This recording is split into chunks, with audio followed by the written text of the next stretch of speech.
बड़ी मुश्किल से महागठबंधन के समीकरण को एक बार फाइनल किया गया, मगर अभी भी उम्मीदवारों की जो सूची है वो फूक फूक कर एक एक करके सामने लाई जा रही है। इसके पीछे बहुत सारे कारण हैं, मगर सबसे बड़ा कारण ये है कि किसी भी पार्टी में कभी भी विद्रोह हो सकता है। कई लोग चुनाव लड़ने के इच्छुक हैं तो कईयों का पत्ता कटना तय है। ऐसे में नई संभावनाओं को तलाश करते हुए राजद, महागठबंधन, कांग्रेस, आरजेडी, ये सारी जो पार्टियां हैं ये कहीं ना कहीं मिलकर ऐसा समीकरण बनाना चाहती है जिनसे उनकी पार्टी में भी विद्रोह ना हो और महागठबंधन से भी कोई पार्टी अलग ना हो। हालांकि इसके बावजूद सीपीआई ने खुलकर विद्रोह कर दिया है। सीपीआई के कन्हैया कुमार बेगूसराय से चुनाव लड़ेंगे और वो भी तनवीर हसन के खिलाफ, जो कि आरजेडी के प्रत्याशी हैं। इसके अलावा पप्पू यादव की बात की जाए तो पप्पू यादव ने भी कल अल्टीमेटम दे दिया है कांग्रेस को और आरजेडी दोनों को, और ये बात कह दी है कि अगर मुझे महागठबंधन में एंट्री नहीं मिलती है तो मैं दो जगहों से, मधेपुरा और पूर्णिया दोनों जगहों से महागठबंधन का काम बिगाड़ने का काम करूंगा।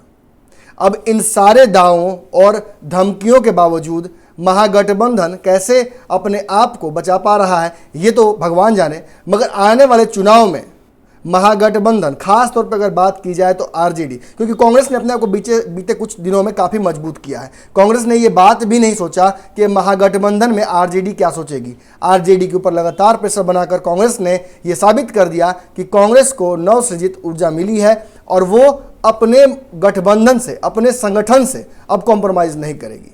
इसी क्रम में कांग्रेस ने ऐसे ऐसे लोगों को अपनी पार्टी में ज्वाइन कराया जिसके लिए अगर कहा जाए तो तेजस्वी यादव राजी नहीं थे। हालांकि पप्पू यादव पर भी कांग्रेस ने अभी फाइनल अल्टीमेटम नहीं दिया है। आज किसी भी वक्त ये खबर आ सकती है कि पप्पू यादव को महागठबंधन में एंट्री दिलाने के लिए कांग्रेस ने प्रयास कर दिया है, या फिर हो सकता है कि कांग्रेस ये रिस्क ना ले, क्योंकि जो सीटें मांग रहे हैं कांग्रेस की तरफ से पप्पू यादव, उन सीटों पर ऑलरेडी कांग्रेस ने प्रत्याशी उतार दिया है। आपको पता होगा कि पूर्णिया से पप्पू सिंह प्रत्याशी बनाए जा चुके हैं, उनकी घोषणा भी कल हो चुकी है। ऐसे में पप्पू यादव अगर ये सीट मांगते हैं तो ये कांग्रेस के लिए एक और सिरदर्द पैदा करेगा। फिर से वापस आते हैं आरजेडी की तरफ। आरजेडी के संगठन में सब कुछ ठीक नहीं चल रहा है, राजद परिवार में भी सब कुछ ठीक नहीं चल रहा है, लालू परिवार भी बहुत सारी कठिनाइयों से गुजर रहा है। ये सारी बातें हो रही हैं, मगर इस बीच चुनाव भी लड़ना है। अगर तेज प्रताप यादव की बात कीजिए तो संगठन की लड़ाई के लिए अपने ही भाई से कई बार ठन चुकी है उनकी। पारिवारिक बात कीजिए तो अपनी ही पत्नी को तलाक देने के लिए लगातार उन्होंने कोर्ट में याचिका भी दायर की है। इसको लेकर भी विवाद जारी है, मगर सबसे बड़ा विवाद यह है कि जब सीटों का समीकरण बन गया और राजद के कई सिटिंग लोगों की सीट कटने वाली है तो इस बीच राजद में विद्रोह हो गया है। आपको पता ही होगा कि परसों रात में जमकर विरोध हुआ है राजद कार्यालय और राबड़ी देवी के आवास के बाहर। यहां सीताराम के सपोर्टरों ने जमकर विरोध किया है और कहा है कि उनकी टिकट न काटी जाए। ऐसा ही विद्रोह कहा जा रहा है कि लगभग कई नेताओं के साथ हो रहा है, जिनके समर्थकों को यह लग रहा है कि उनके नेता की टिकट कट रही है या फिर काट दी गई है। इसी विद्रोह की कड़ी में अब राजद के प्रदेश अध्यक्ष ने इस्तीफा दे दिया है। कहा जा रहा है कि ये अब भाजपा से चुनाव लड़ेंगे, लेकिन इस बात को सुनकर अब चौंकिए मत। ये बात बिहार की नहीं हो रही है, हम बात कर रहे हैं झारखंड की। झारखंड के राजद के प्रदेश अध्यक्ष अन्नपूर्णा देवी ने राजद का दामन छोड़ दिया है। सूत्रों के हवाले से खबर आ रही है कि भाजपा इनको कोडरमा से अपना प्रत्याशी बना रही है। इसको लेकर आज किसी भी वक्त घोषणा हो सकती है और बीजेपी के प्रत्याशी बनेंगे तो ऑटोमेटिकली ये राजद को छोड़ देंगे। ऐसे में ये एक बड़ा झटका लगा है लालू यादव को और तेजस्वी यादव को। खासतौर पे आरजेडी की बात की जाए तो आरजेडी ने जिस तरह से अपने पांव पसारना शुरू किए थे अभी झारखंड में, और जिस तरह से कद बढ़ा रहे थे तेजस्वी यादव अपना राष्ट्रीय राजनीति में, ये एक बड़ा बट्टा लग सकता है राजद पर और खास तौर पे तेजस्वी यादव की कुशलता पर। कहा जा रहा है कि तेजस्वी यादव ने जब से लालू यादव के अनुपस्थिति में संभाला है राजद का पूरा भार, तब से राजद में कई तरह के विद्रोह होने शुरू हो गए हैं। कुछ लोग जानकार ये कह रहे हैं कि राजद में अब युवाओं को तरजीह देने के चक्कर में तेजस्वी यादव ने कई पुराने नेताओं को नाराज कर दिया है। वहीं कहा जा रहा है कि रघुवंश प्रसाद यादव और उनके जैसे कई नेता लगातार पार्टी से दूर होते जा रहे हैं। जिनको लालूवाद से कहीं ना कहीं प्रेरित करके राजनीति में आना था, वो लोग अब लालूवाद के गैर हाजिरी में इस पार्टी को दूर से ही देख रहे हैं। वहीं बात की जाए तो पार्टी के कई कद्दावर नेता समेत मनेर के विधायक के खिलाफ भी जिस तरह से बात बोली गई थी पार्टी में, तेज प्रताप यादव ने कही थी, इन बातों से आंतरिक कलह जो राजद का है वो सतह पर आ जाता है। अब ये राजद की बात है। राजद ने महागठबंधन में भी जो समीकरण लेकर आए उस पर भी अब मुहर नहीं लग रही। लालू यादव की गैर हाजिरी में कांग्रेस ने भी जमकर कहा जा सकता है अपना शक्ति का प्रदर्शन किया है और प्रेशर पॉलिटिक्स में कोई कमी नहीं की है। खासतौर पे कांग्रेस को इस बात का अनुभव था कि तेजस्वी यादव के अनुभव में, राजनीतिक समझ में अभी उतनी परिपक्वता नहीं है, जिसका फायदा कांग्रेस ने भी उठाया और इसी का फायदा अब भाजपा भी उठा रही है।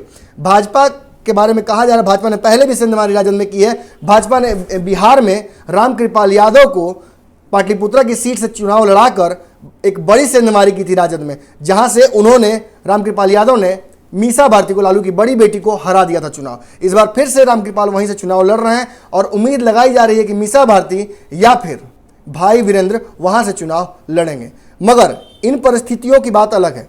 फिलहाल राजद को एक बहुत बड़ा झटका लग गया है और ये झटका झारखंड में लगा है। झारखंड के जो राजद के प्रदेश अध्यक्ष थी अन्नपूर्णा देवी, इन्होंने पार्टी छोड़ दी है। कोडरमा से ये भाजपा के टिकट पर चुनाव लड़ेंगी।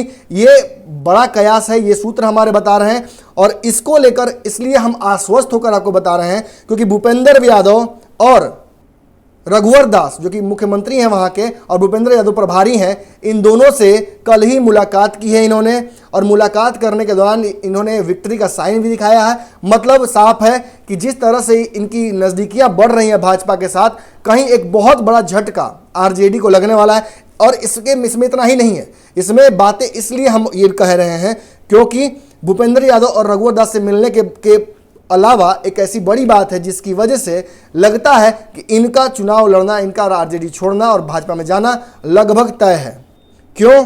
क्योंकि दिल्ली में आज बड़ी मीटिंग हो रही है। इसमें कुछ प्रत्याशियों के और नाम घोषित किए जाएंगे। इसमें झारखंड के प्रत्याशियों के नाम घोषित किए जाएंगे, साथ ही कई अन्य राज्यों के भी प्रत्याशियों की घोषणा हो सकती है।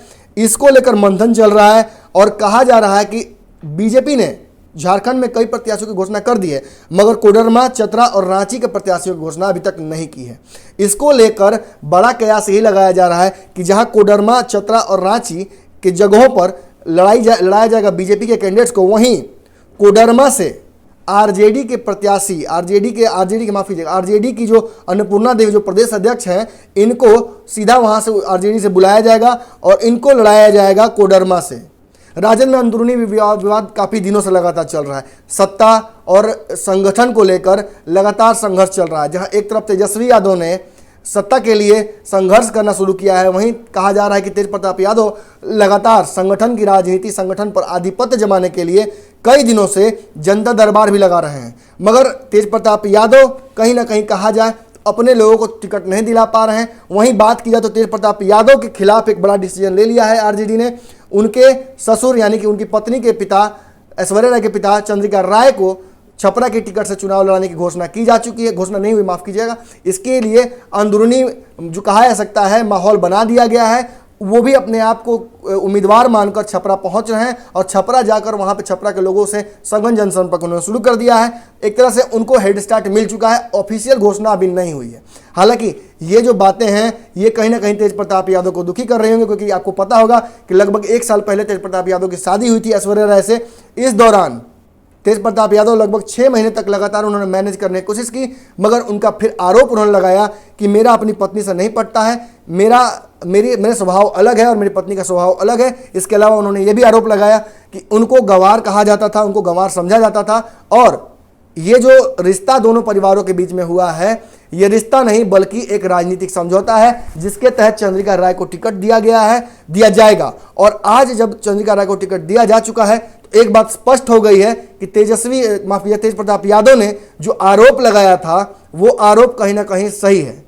इन सभी संगठन के जो कहा जा सकता है दावपेचों के बीच आरजेडी को एक बार फिर से बड़ा झटका लग गया है। आपको पता चले एक बार फिर से कि झारखंड से जो प्रदेश अध्यक्ष थी अन्नपूर्णा देवी, इन्होंने पार्टी का दामन छोड़ दिया है, बीजेपी का हाथ थामने जा रही हैं। आज किसी भी वक्त इस बात की घोषणा हो सकती है और साथ ही साथ ये भी घोषणा हो सकती है कि इनको कोडरमा से चुनाव लड़ाएगी बीजेपी। वो हम क्यों कह रहे हैं? क्योंकि 3 सीटों पर बीजेपी ने अपने प्रत्याशी नहीं घोषित किए, जिसमें से कोडरमा, चतरा और रांची है।